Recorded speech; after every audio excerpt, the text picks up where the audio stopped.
Operation சிந்தூர்ல நடந்த முக்கிய நிகழ்வுகள் பத்தி இந்திய ராணுவ வான் பாதுகாப்பு இயக்குனர் லெப்டினன்ட் ஜெனரல் சுமர் இவாண்டி குன்ஹா செய்தி நிறுவனம் ஒன்றுக்கு விரிவா பேசியிருக்கிறார். அப்ப அவர் பகிர்ந்துகிட்ட சில முக்கிய தகவல்களை இப்ப பார்ப்போம். பாகிஸ்தான அதோடைய முழுமையான ஆழத்துக்கே போய் தாக்குறதுக்கு போதுமான ஆயுத களஞ்சியத்தை இந்தியா கொண்டிருப்பதா ஜெனரல் சுமர் இவாண்டி குன்ஹா சொல்லியிருக்கிறாரு. பாகிஸ்தான முழுமையா தாக்கக்கூடிய திறனை இந்தியா கொண்டிருக்கு அப்படின்னு சொன்னவர், பாகிஸ்தானுடைய குறுகலான இடம் வரைக்கும் முழு பாகிஸ்தானும் இந்திய ஆயுதங்களுடைய எல்லைக்குள்ளதான் இருக்கு அப்படின்னுமே சொன்னார். எல்லைகள்ல இருந்தோ அல்லது ஆழமாவோ கூட முழு பாகிஸ்தானையும் எதிர்கொள்ள நாங்கள் முற்றிலும் திறமையானவர்கள் அப்படின்னு குறிப்பிட்டிருந்தார்.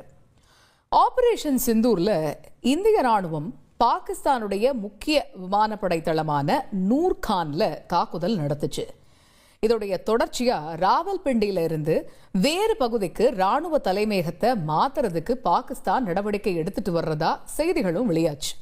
இந்த சூழல்ல முழு பாகிஸ்தானும் இந்திய ஆயுதங்களுடைய எல்லைக்குள்ளதான் இருக்கு அப்படின்னு குறிப்பிட்ட லெப்டினன்ட் ஜெனரல் குன்ஹா, பாகிஸ்தான் ராணுவ தலைமையகத்தை ராவல்பிண்டியில இருந்து கைபர் பங்க்துவாக்கு மாத்தினாலுமே கூட இந்திய ஆயுதங்களுடைய எல்லைக்குள்ளதான் அது இருக்கும் அப்படின்னு சொன்னார். அதனால அவங்க ஒரு ஆழமான பதுங்கு குழியை தான் கண்டுபிடிக்கணும் அப்படின்னுமே குன்ஹா குறிப்பிட்டாரு.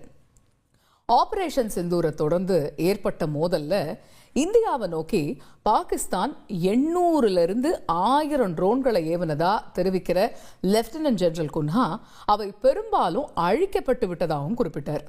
ட்ரோன்கள்ல வெடி மருந்துகள் இருந்ததாகவும், பாகிஸ்தானுடைய குறி பொதுமக்கள் அதே மாதிரி ராணுவ முகாம்களா இருந்ததாகவும் சொன்னவர், ஆனா ட்ரோன்களால எந்த பாதிப்பும் ஏற்படல, அதை நாங்க உறுதி செஞ்சோம் அப்படின்னு சொன்னார்.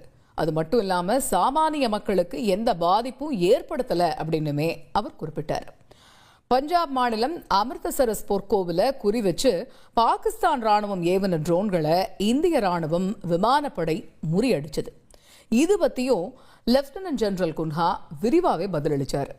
ராணுவத்துடைய வான் பாதுகாப்பு அமைப்பை அங்க நில நிறுத்திக்கிறதுக்கு பொற்கோவில் தலைமை கிராந்தி அனுமதி அளிச்சது ரொம்ப சிறப்பான ஒண்ணு அப்படின்னுமே சொன்னாரு. அது மட்டும் கிடையாது, பல வருஷங்கள்ல முதல் முறையா அவங்க பொற்கோவிலுடைய விளக்குகளை அணைச்சிருக்கலாம் அப்படின்னும், ஆனா அதனாலதான் எங்களால ட்ரோன்களை தெளிவா பார்த்து தகர்க்க முடிஞ்சது அப்படின்னுமே குறிப்பிட்டிருந்தாரு. அதிர்ஷ்டவசமா பாகிஸ்தான் என்ன செய்யும் அப்படிங்கறத முன்கூட்டியே கணிச்சதாகவும், எல்லை தாண்டி தாக்குறதுக்கு ஒரு முறையான இலக்குகள் இல்லாததால கோவில்களை அவங்க குறி வைப்பாங்க அப்படின்னு எதிர்பார்த்தோம் அப்படின்னு கூட குன்ஹா விளக்கி இருந்தாரு. இந்தியால குழப்பம் அதே போல உள்நாட்டு மோதல்களை ஏற்படுத்துறதுக்கு அவங்க ரொம்பவே ஆர்வம் காட்டுறதுனால நாட்டுடைய குடிமக்களையும் வழிபாட்டு தலங்களையும் கண்டிப்பா குறி வைப்பாங்க அப்படின்னு முன்கூட்டியே யோசிச்சு அவங்களோட தாக்குதலை முறியடிச்சோம் அப்படின்னு தெரிவிச்சிருக்கிறாரு. இந்தியாவுடனான மோதல்ல சீன தயாரிப்பு J-10, JF-17 விமானங்களை பயன்படுத்தினதா பாகிஸ்தான் சொல்லிட்டு வருது. சீனாவும் தங்களுடைய தயாரிப்பு விமானங்கள் பத்தி ரொம்ப பெருமையா தான் பேசுது. சமீப காலமா சர்வதேச ஊடகங்கள்ல பல்வேறு கதைகளும் இது பத்தி வெளியாகிட்டும் வர்றதை பார்க்கிறோம். அதே வேளையில பாகிஸ்தான் சீனா தம்பட்டம் அடிக்கிற அந்த J-10 போர் விமானங்கள் தயாரிக்கக்கூடிய சீனாவுடைய செங்டு நிறுவனத்தினுடைய பங்குகள் சரசரன்னு சரியுது. இந்த போர் விமானங்கள் பத்தின கேள்விக்கு பதிலளிச்சிருக்கக்கூடிய லெப்டினன்ட் ஜெனரல் குன்ஹா, நீங்க செங்டு நிறுவனத்தை பாத்தீங்களா? அந்த ஏரோபேஸ் நிறுவன பங்குடைய மதிப்பை பாத்தீங்களா? அவங்களுடைய பங்கு குறைஞ்சிருக்கு. அதுவே உங்களுக்கான பதில தந்துரும் அப்படின்னுமே பதிலளிச்சிருக்கிறாரு. ஆபரேஷன் சிந்தூர் தாக்குதலுக்கு முன்னாடியே பாகிஸ்தானுக்கு தகவல் கொடுத்ததா வெளியுறவு அமைச்சர் S. ஜெய்சங்கர் சொல்லியிருந்தாரு அப்படின்னு காங்கிரஸ் கட்சி குற்றம் சாட்டுது. இப்படி தாக்குதல் நடத்தும் போது பாகிஸ்தானுக்கு தகவல் தெரிவிச்சது குற்றம். அரசாங்கம் இதை செய்யறது அப்படிங்கிறது வெளியுறவு அமைச்சர் பகிரங்கமா ஒப்புக்கொண்டிருக்கிறாரு அப்படின்னுமே ராகுல் காந்தி விமர்சிச்சிருந்தாரு. இதுக்கு தவறா பொருள் கொள்ளப்படுது, மத்திய அரசு தரப்புல பதில் கொடுக்கப்பட்டிருக்கு.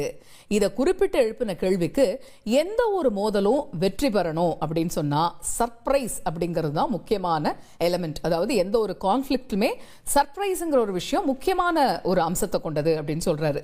100 பயங்கரவாதிகளை கொண்டு இருக்கிறோம், அதுவே உங்களுக்கான பதிலை கொடுக்கும் அப்படின்னும் லெப்டினன்ட் ஜெனரல் சுமர் இவாண்டி குன்ஹா சொல்லியிருக்கிறாரு. உங்களுடைய பயங்கரவாத முகாம்களை தாக்க போறோம் அப்படின்னு முன்கூட்டியே சொல்லப்பட்டிருந்துச்சுன்னு வைங்க, பயங்கரவாத முகாம்கள் எல்லாமே காலியா தான் இருந்திருக்கும் அப்படின்னுமே சொல்லியிருக்கிறாரு குன்ஹா.